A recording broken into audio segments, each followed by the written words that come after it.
You and I got to know each other a little bit during the COVID times because you were one of the professors brave enough to speak out against some of the infringements on our civil liberties. And that was really an important moment for Rebel News. And I think we were ahead of the curve on that story, partly because we weren't government funded. So I think we could think a little more rebelliously, as our name would suggest.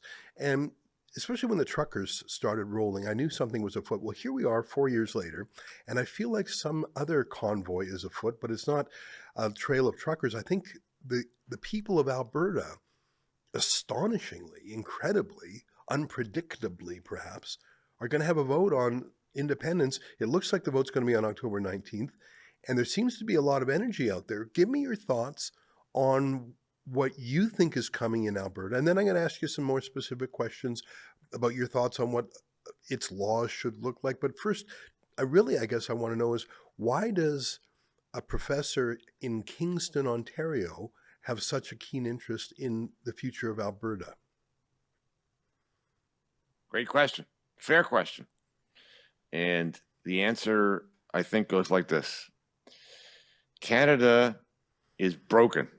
It's become apparent through the COVID period, but not limited to COVID, that there is something seriously wrong in this country in all different kinds of ways. We can go through a very long list of the very basic foundational problems with this country. And second, it can't be fixed. It seems like we've arrived at a place in this country, both in terms of our constitutional order and the way we are governed and the way that people think even, that contemplating any serious reform of the way the country works is not on the table. So if the country is broken and it cannot be fixed, then what else do you got? And what appears to be the case is that in Alberta, there is some kind of critical mass of people who understands both those two things. That Canada is broken and two, it cannot be fixed. And therefore they are looking for a different solution, and that solution is to leave. And I agree with them about the necessity for doing that. I think to save itself, and for that matter, to save the country, potentially. I mean, it's not their job to save the country, but they could inadvertently save the country also. Alberta has to go. And, I should add though, to achieve the real aims of getting themselves out from under the thumb of what Canada has become. They can't just leave the country, they also have to get the Canada out of Alberta. So I've been putting it this way.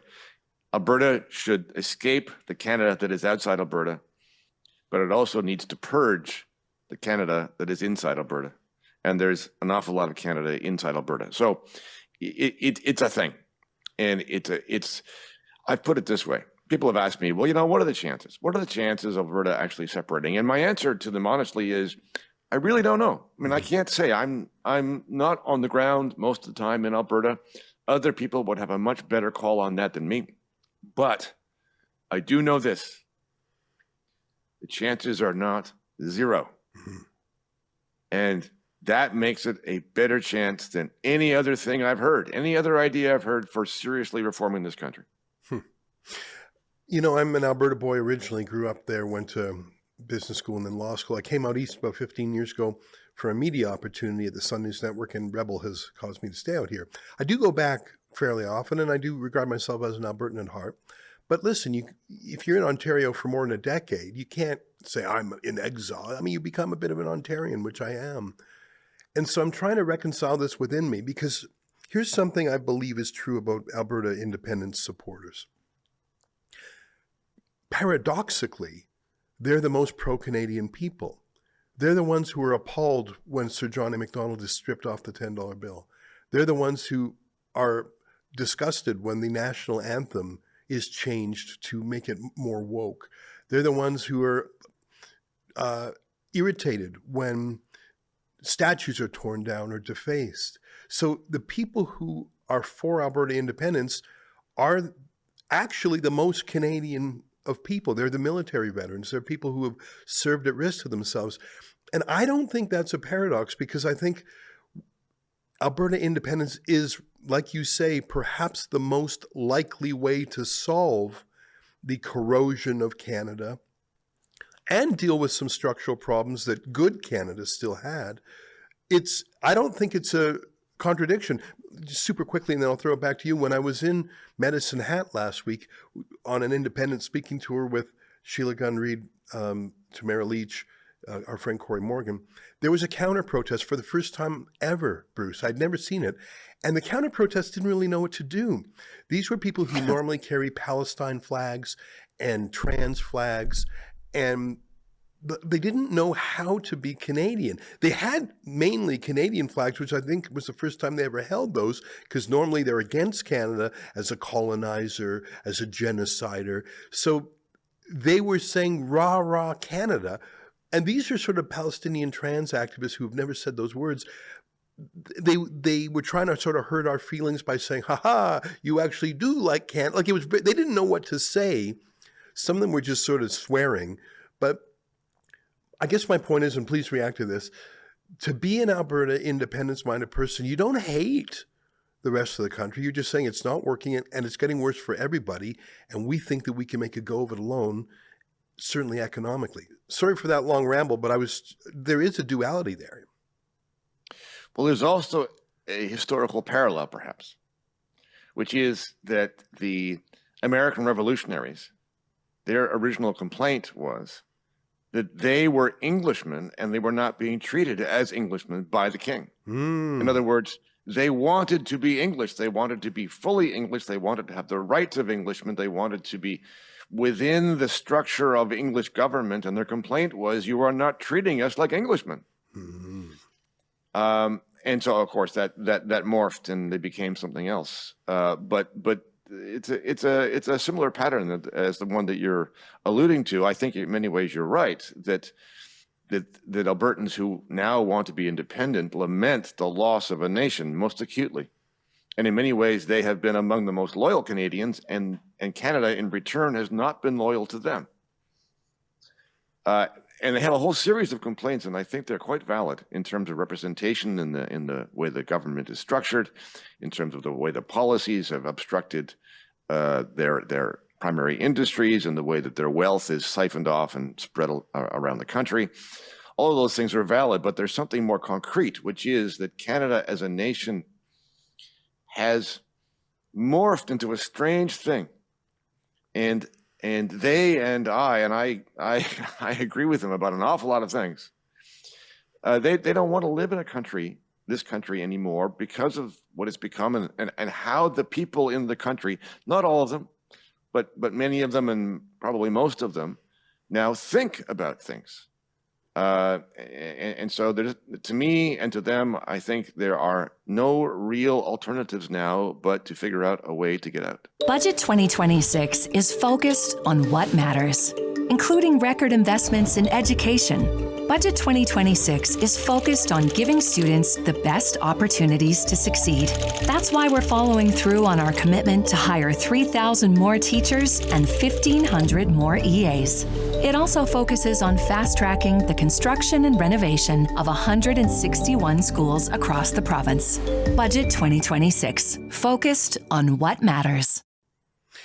You know, there are historic grievances that Alberta has, feeling underrepresented in institutions of power, doesn't have the right seat count in Parliament, the Senate is useless, the Supreme Court is tilted, all institutions of importance require you to be French fluent and no one in the prairies is, etc. So I could give you 100 grievances, some of which go back a century, but there's something new afoot. If Pierre Poilievre had won the last federal election, I think that the independence movement would be on ice right now because Poilievre would not be making any of the conditions you've just described worse. He wouldn't be antagonizing Alberta, first of all, and he would maybe actually be solving some problems. But with Mark Carney and his plans to transform Canada, unrecognizably, to say he wants to be part of a China-centric new world order and actually use those words, to absolutely play to deep anti-Americanism.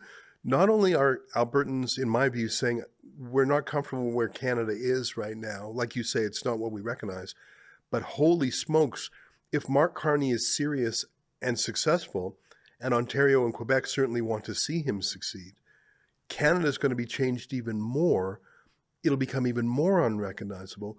That we don't want to be a China-centric, anti-American country. By the way, 90% of Alberta's trade is with the U.S., probably more. So I think Carney's antics are making it worse. And especially, I know I'm talking too much here, Bruce, but I want to share with you my thoughts and get your reaction to them. When Matt Genereux, the Conservative MP, crossed the floor for some secret deal that we don't know the details of, to me that sent a particularly sharp message to Albertans, which is, even when you win by the rules, we're going to flip over the chessboard and not let you win. We're going to pull some trick, some scheme, some backroom deal, so you can't win. Even when you win, you can't win. So why, so the message I think Albertans would say was, why even trying? Because it's so rigged. And the whole regime media are praising Mark Carney for this move of bribing backbenchers to come over. And they're actually saying, it's a sign that Pierre Poilievre has poor leadership because he can't stop our bribing of his people. I just think all of these things bundled together, people say, you know what, I'm out. I agree. There's validity to everything you've mentioned. I do think that the country has become politically corrupted. The institutions are captured. The economy is basically a collection of cartels supported and protected by governments. I think this is deeper than sort of short-term partisan politics. And I know you're not saying that it is, it's that, but I think we need to take the broad view in mind.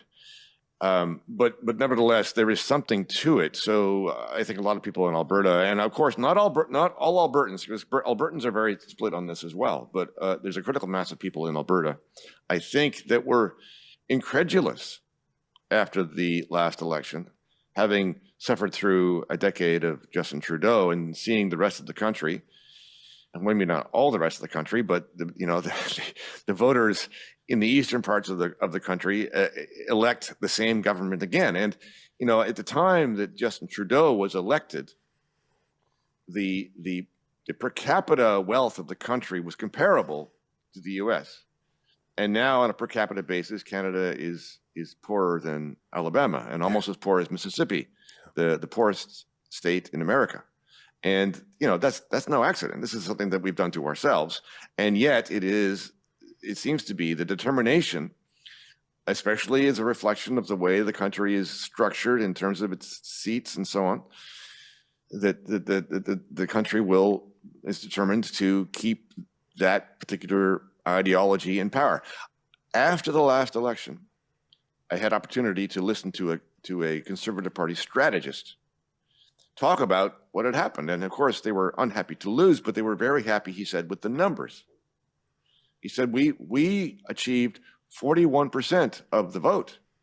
And that, he said, is the high watermark for the Conservative Party in the modern era. And I sat there and I thought to myself, well, just hold on. The high watermark.